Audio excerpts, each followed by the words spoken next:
K Sudhakaran മാറി സണ്ണി ജോസഫ് സ്ഥാനമേറ്റെടുക്കുമ്പോൾ തന്റെ കാലയളവിൽ സംസ്ഥാനത്ത് കോൺഗ്രസ് കൈവരിച്ച നേട്ടങ്ങൾ എണ്ണിപ്പറഞ്ഞ് സ്ഥാനമൊഴിഞ്ഞ KPCC അധ്യക്ഷൻ കെ സുധാകരൻ നേട്ടങ്ങൾ മാത്രമേ തന്റെ കാലത്ത് ഉണ്ടായിട്ടുള്ളൂവെന്നും കോട്ടങ്ങളില്ലെന്നും സുധാകരൻ പറഞ്ഞു.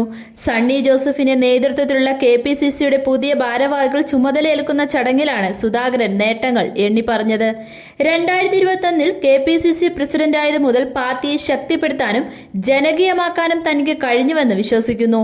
അധ്യക്ഷനായിരുന്ന കാലയളവിൽ നടന്ന എല്ലാ തെരഞ്ഞെടുപ്പിലും മികച്ച വിജയം നേടാൻ സാധിച്ചിരുന്നു. മുന്നോട്ടേ പോയിട്ടുള്ളൂ. എൻ്റെ കാലയളവിൽ നേട്ടം മാത്രമാണ് എനിക്ക് ഉണ്ടാക്കാൻ സാധിച്ചിട്ടുള്ളത്. കോട്ടമില്ല. അത് വെട്ടി തുറന്ന് പറയാനുള്ള നട്ടൽ എനിക്കുണ്ട്. അങ്ങനെ പറയുന്നത് യാഥാർത്ഥ്യബോധത്തോടെയാണ്. ലോക്സഭയിൽ 18 സീറ്റ് നേടാൻ കഴിഞ്ഞതിനപ്പുറം ചരിത്രത്തിൽ ആദ്യമായി ഒരു മുന്നണിക്ക് 20 ലക്ഷത്തിന്റെ ഭൂരിപക്ഷം നേടാനുമായി. ക്യാമ്പസുകളിൽ KSU തിരിച്ചുവരവ് നടത്തി.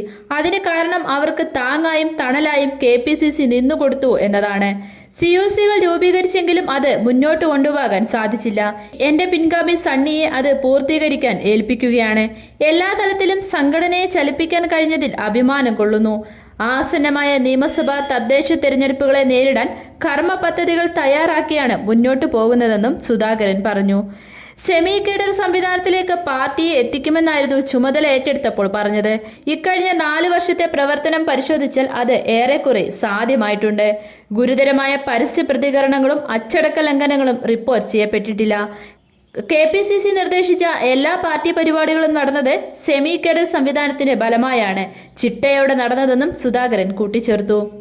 കോൺഗ്രസിനകത്ത് ഗ്രൂപ്പ് കലാപം ഇന്നില്ലാതെ പോയത് നമ്മുടെ ഐക്യത്തിന്റെ കരുത്താണ്. പ്രവർത്തകരാണ് എന്റെ ശക്തി. അവരോടൊപ്പം എന്നുമുണ്ടാകും. CPMനെതിരെയുള്ള പോരാട്ടത്തിന് മുന്നിൽ പടക്കുതിര പോലെ എന്നുമുണ്ടാകും. എനിക്ക് ആരെയും ഭയമില്ല. പ്രവർത്തകരെ സംരക്ഷിക്കാൻ ഏതറ്റം വരെയും പോയിട്ടുണ്ട്. പലരും കേസിൽ കൊടുക്കാനും ജയിലിലടയ്ക്കാനും നോക്കിയിട്ടുണ്ട്. 56 ഇഞ്ച് നെഞ്ചളവുള്ളവരോടും ഇരട്ടച്ചങ്കുള്ളവരോടും ഒരു വിട്ടുവീഴ്ചയുമില്ല എന്ന നിലപാടാണ് ഉള്ളത്, സുധാകരൻ പറഞ്ഞു.